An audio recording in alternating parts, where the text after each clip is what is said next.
சிவவாக்கியாரின் பாடல்களும் விளக்கமும் நாம் தொடர்ந்து பார்த்து கொண்டிருக்கிறோம். இன்றைக்கு நாம் பார்க்க இருக்கக்கூடிய பாடல் 91வது பாடல்.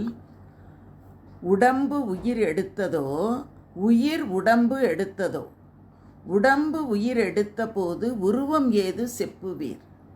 உடம்பு உயிர் எடுத்த போது உயிர் இறப்பதில்லையே, உடம்பு மெய் மறந்து கண்டு உணர்ந்து ஞானம் ஓதுமே என்பது அந்த பாடல். உடம்பு உயிரெடுத்ததோ அப்படின்னா, உடம்பு தனக்கான உயிரை தானே ஏற்றுக்கொண்டதா, அல்லது உயிர் தனக்கு ஏற்ற ஒரு உடம்பை தேர்ந்தெடுத்து கொண்டதா, அல்லது உயிரும் உடம்பும் ஒன்றுபடும் நேரத்தில் உடம்பிற்கு ஏதாவது ஒரு உருவம் இருந்ததா அப்படின்னு ஒரு கேள்வியை கேட்குறார். இதில் நம்ம ரொம்ப யோசிக்க வேண்டியது இருக்குது. உடம்பை விட்டு உயிர் போகும்போது இந்த உடம்பு மட்டும்தான் அப்படியே இருக்குது. அந்த உயிர் என்ன ஆகிறது அப்படின்னு கேட்டால், ஆன்மாவுக்கு அழிவில்லை அப்படின்னு சொல்கிறதுனால இந்த உயிர் இறப்பது இல்லை. அது என்ன பண்ணுது, எங்கோ போய்விடுகிறது. உடம்பு உன் உயிர் கூடி வாழும்போது அதை மறக்கும் நிலையில் அதுவரை காணாததை கண்டு உணர்ந்து ஞானம் பெற்று உயர்ந்த அறநூல்களை ஓதி உணர்ந்து கொள்ளுங்கள். இதை நம்ம செய்யாமல் இருக்கும்போது தான் தன்னை மறந்த ஒரு லயம் அப்படின்னு நாம் குறிப்பிடுகிறோம் என்று சிவவாக்கியார் கூறுகிறார். அடுத்த பாடல் 92. அவ்வெனும் எழுத்தினால் அகண்டம் ஏழும் ஆகினாய், உவ்வெனும் எழுத்தினால் உருதரித்து நின்றனை, மவ்வெனும் எழுத்தினால் மயங்கினார்கள் வையகம், அவ்வும் உவ்வும் மவ்வும் அமர்ந்ததே சிவாயமே அப்படின்னு சொல்கிறார். அ உ இம் அந்த மூன்றும் சேர்ந்தது தான் ஓம் என்று சொல்லக்கூடிய மந்திரம். அந்த ஓம் என்று சொல்லக்கூடிய அந்த மந்திரத்திலே தான் சிவாயம் என்று சொல்லக்கூடிய அந்த சிவபெருமான் இருக்கிறார். அந்த ஓம் என்ற மந்திரத்திலே தான் சிவபெருமான் இருக்கிறார். அந்த மந்திரத்தில் அ என்னும் எழுத்தினால், அ என்ற எழுத்து தோன்றும்போது இந்த உலகமே உற்பத்தி ஆகிறது. அதனால் இந்த உற்பத்தியான அந்த உலகம் அண்ட கோடிகளாக 7 உலகங்களாக விரிந்தது அப்படின்னு சொல்கிறார். ஊங்கிற எழுத்து எதை குறிக்கிறது அப்படின்னா, அது ஊ அப்படின்னு சொல்லும்போது உதடுகள் குவிந்து செயல்படுகிறது. ஆ என்று சொல்லும்போது அந்த வாயை திறந்து அந்த ஒலி வெளியே வந்து உலகத்தை உற்பத்தி செய்கிறது. ஊ என்று உதடு குவியும் போது அது என்ன பண்ணுதுன்னா ஒரு உருவமாக மாறுகிறது. அதாவது படைத்தல் தொழில், காத்தல் தொழில், அழித்தல் தொழில் என்ற மூன்றையும் இந்த ஓம் என்ற எழுத்து, ஓம் என்ற மந்திரம் செய்கிறது அப்படிங்கிற பொருளில் தான் குறிப்பிடுறாரு. குவிந்து செயல்படுவதால் உருவமாகி நிற்கிறாய். என்று சொல்லும்போது உதடுகள் அப்படியே மூடி விடுகின்றன, ஒரு ஓசை மட்டும் வருகிறது. இது முடிவை உணர்த்துகிறது. அதனால் இந்த உலகத்தில் இருக்கக்கூடிய உயிர்கள் அனைத்தும் இந்த என்று சொல்லக்கூடிய அந்த ஒலியில் எல்லாம் மயங்கி கிடக்கின்றன அப்படின்னு அவர் சொல்லிட்டு, அ உ இம் என்ற 3 எழுத்தும் ஒன்றாகி ஓம் என்று ஒரே ஒலியாக வரும்போது அது சிவாய நம என்ற மந்திரத்தின் முழுமையையும் பெற்றுவிடுகிறது. அதனால் ஓம் என்று சொன்னாலே சிவாய நம என்று சொன்னதற்கு ஒப்பாகும் என்று குறிப்பிடுகிறார். அடுத்தது 93வது பாடல். மந்திரங்கள் உண்டு நீர் மயங்குகின்ற மானிடர், மந்திரங்கள் ஆவது மரத்தில் ஊறல் அன்றுகான், மந்திரங்களாவது மதத்தெழுந்த வாயுவை, மந்திரத்தை உண்டவர்க்கு மானமேதுமில்லையே அப்படின்னு குறிப்பிடுறார்.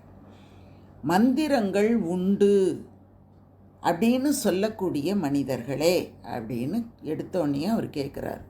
மந்திரங்கள் உண்டு நீர் மயங்குகின்ற மானிடார், மயங்கி கிடக்க மானிடர்களே. மந்திரம் அப்படிங்கிறது என்ன அப்படின்னா, ஒரு செயல்திறத்தை உள்ளடக்கிய மதுவை போன்று ஊறல் கொண்ட சரக்கு அன்று அப்படின்னு குறிப்பிடுறார். ஊறல் அப்படின்னு சொல்லும்போது ஊறி கிடப்பது மது அந்த மாதிரி கிடையாது. இந்த மந்திரம் அப்படிங்கிறது செயல்திறத்தை உள்ளடக்கியது அல்ல. இந்த மந்திரங்களை நாம் சொல்லும்போது நம்முடைய வயிற்றிலே இருந்து புறப்பட்டு வாயு வெளிப்படுகிறது. அப்படி வெளிப்படும் வாயு பிராணவாயு தான். இப்படிப்பட்ட அந்த பிராணவாயுவை அடைந்தவர்க்கு எல்லையில்லாத அளவிடப்படும் ஆற்றலுக்கு எல்லை என்று குறிப்பிடுவது எதுவும் இல்லை அப்படின்னு சொல்கிறாரு. அப்படி நாம் அந்த மந்திரங்களை சொல்லிக்கொண்டே இருக்கும்போது நம்முடைய உடலிலே பிராணன் அதிகமாகிறது என்பது பொருள். பிராணன் அதிகமாக ஆக ஆக ஆற்றல் அதிகமாகும் அப்படிங்கிறத அவர் குறிப்பிடுறாரு. மந்திர ஜபத்தை பலமுறை நாம் உருவேற்றி கொண்டே இருக்க வேண்டும். அதனால தான் நிறைய பேர் கையில் உத்ராட்சத்தை வைத்துக்கொண்டு எந்த நேரமும் மந்திரங்களுக்கு உருவேற்றி கொண்டே இருப்பார்கள். அப்படி உருவேற்றும் போது ஒரு பாவனையோடு நாம் செய்யணும். வாய் மட்டும் மந்திரங்களை ஜபித்து கொண்டு கைகள் மட்டும் மந்திரமணிகளை உருட்டி கொண்டு இருப்பதனால் எந்த பயனும் இல்லை. பாவனை என்ற ஒன்று நமக்கு வரணும். அந்த மாதிரி அந்த பாவனையும் நாம் செய்யும்போது இந்த மனமும் பிராணவாயுவும் திரண்டு ரெண்டும் ஒன்று சேர்ந்து ஒரு எழுச்சியை நமக்குள்ளே ஏற்படுத்தும். அதுதான் மந்திரங்கள் சொல்வதனால் ஏற்படக்கூடிய பயன். அதனால் நாம் என்ன பண்ணணும்? மந்திரங்கள் உச்சரிக்கும்போது எந்த மந்திரங்களை நாம் சொல்கிறோமோ அந்த மந்திரத்துக்கு உரிய தெய்வத்தையும் சேர்த்து நாம் பாவனை செய்ய வேண்டும். அப்போதுதான் அதற்கான பயன் நமக்கு கிட்டும் என்று சிவவாக்கியார் குறிப்பிடுகிறார். அடுத்தது 94வது பாடல். என்னவென்று சொல்லுவேன் இலக்கணம் இல்லாததை பண்ணுகின்ற செந்தமிழ் பதங்கடந்த பண்பென மின்னகத்தில் மின்னொடுங்கி மின்னதானவாறு போல் என்னகத்துள் ஈசனும் யானும் அல்லது இல்லையே அப்படின்னு குறிப்பிடுறார். என்னவென்று சொல்லுவேன் இலக்கணம் இல்லாததை, மந்திரமோ அதனை முறைப்படி சொல்லும் உச்சாடனமோ ஒரு இலக்கணத்துக்கு கட்டுப்பட்டவை அல்ல. மந்திரங்களும் எதற்கும் கட்டுப்பட்டவை கிடையாது. அதை உச்சரிக்கிறோம்ல, அதை உச்சாடனம் அப்படின்னு சொல்லுவோம். மந்திர உச்சாடனம் அப்படின்னு சொல்லுவோம். அதுவும் இலக்கணங்களுக்கு உட்பட்டவை அல்ல.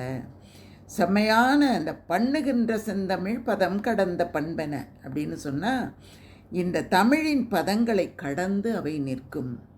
ஏனென்றால் மின்னகத்தில் மின்னொடுங்கி மின்னதானவாறு போல் இந்த மின்னல் அப்படிங்கிற ஒன்று ஆகாயத்திலே தோன்றும்போது அது மிகச் சிறியதாக இருக்கும், மெல்லியதாக இருக்கும். ஆனால் அதற்குள்ளார ஆற்றல், மிகப்பெரிய ஆற்றல் ஒடுங்கி கிடக்கும். அந்த மின்னல் நம்முடைய பார்வைக்கு புலப்படும் அளவில் அதுவே மிகப்பெரிய ஒரு இடி ஓசையாக நமக்கு வெளியில் வெளிப்படுதில்ல. அதுபோல் இந்த சக்தி மிக்க கடவுளும் சக்தி குறைந்த நானும், இறைவன் சக்தி மிக்கவன், நான் சக்தி குறைந்தவன். இந்த ரெண்டு பேரும் ஐக்கியமாகக்கூடிய ஒரு இடம்தான் இந்த மந்திர உச்சாடனை என்று சொல்லக்கூடிய ஒரு இடம். அதை நாம் மனதுக்குள்ளார சொல்லி அப்படியே ரெண்டையும் நாம் அந்த பாவனையோடு உச்சரித்து கொண்டே இருக்கும்போது அந்த மந்திரங்கள் ஆற்றல் வாய்ந்ததாக மாறும் அப்படின்னு சிவவாக்கியார் குறிப்பிடுறார்.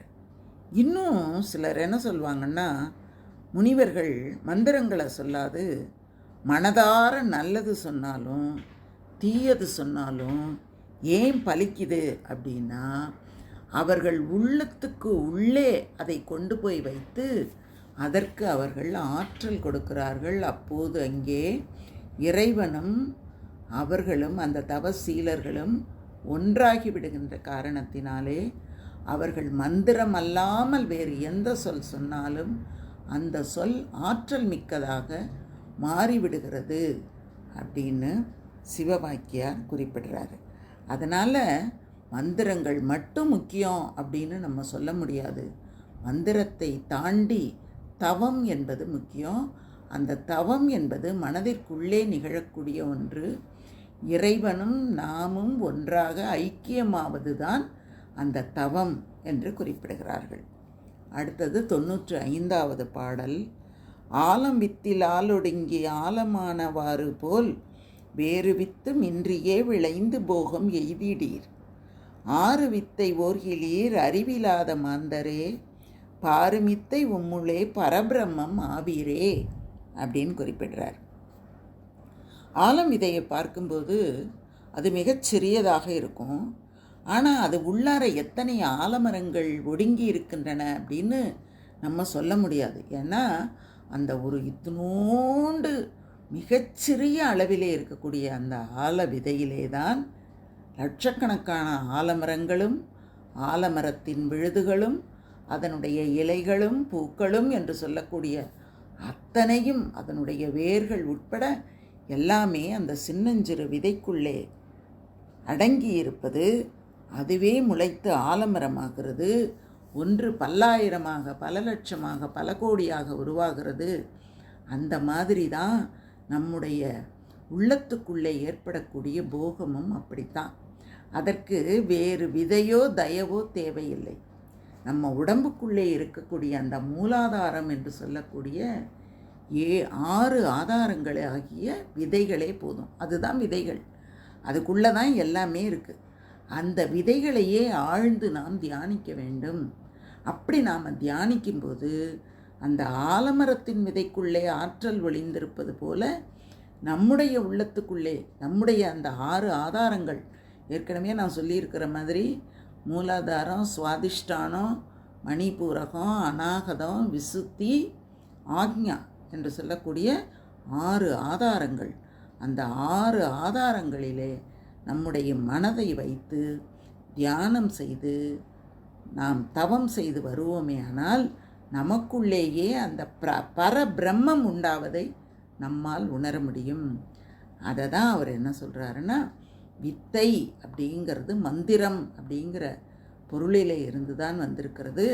அதனால் நீங்கள் இந்த 6 ஆதாரங்களை உற்று நோக்கி நீங்கள் தவம் செய்தால் உங்களுக்குள் பரபிரம்மத்தை அடையக்கூடிய மகாபெரிய ஆற்றல் உண்டாவதை உங்களால் உணர முடியும் என்று சிவவாக்கியார் குறிப்பிடுகிறார்.